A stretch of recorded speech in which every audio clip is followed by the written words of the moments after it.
John a découvert par hasard une boîte lumineuse et y a trouvé un tableau magique. Dès qu'il a déplié le parchemin, il a été aspiré dans un monde mystérieux. Poussé par la curiosité, il a bu une gorgée de l'eau, représentée dans le tableau. L'instant d'après, il s'est rendu compte que sa force avait décuplé. Il a aussitôt ramené l'eau du tableau dans le monde réel. En repartant, Un peu d'eau s'est renversée par terre. Pourtant, son grand-père n'en a bu qu'une seule gorgée. Ses jambes, paralysées depuis 30 ans, ont miraculeusement retrouvé leur mobilité. John a alors compris que l'eau du tableau pouvait guérir les maladies. Même le maïs dans les champs s'est mis à pousser de manière spectaculaire. Il s'est empressé de puiser plus d'eau du tableau pour irriguer les champs de maïs. Plus tard, il a fait cuire 2 épis pour que son grand-père les goûte. Son grand-père s'est exclamé « Je n'ai jamais mangé de maïs aussi délicieux ». Alors, John a apporté le maïs à un hôtel. Après les avoir goûtés, le chef en a immédiatement commandé 300 épis et a payé 10 000 $ comptant. Au moment où il s'apprêtait à cultiver à grande échelle, John a découvert que le sol était devenu extrêmement dur et même l'eau des environs était devenue trouble. il a subconnu Que les cultures avaient absorbé l'énergie du tableau, provoquant l'affaiblissement progressif du monde à l'intérieur du tableau. Plus tard, lors d'un dîner avec le propriétaire de l'hôtel, le tableau, a Sodain Reagi.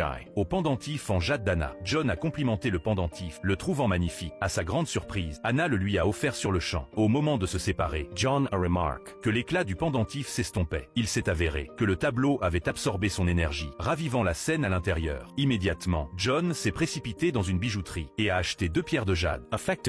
Le tableau a absorbé l'énergie du jade et a repris vie.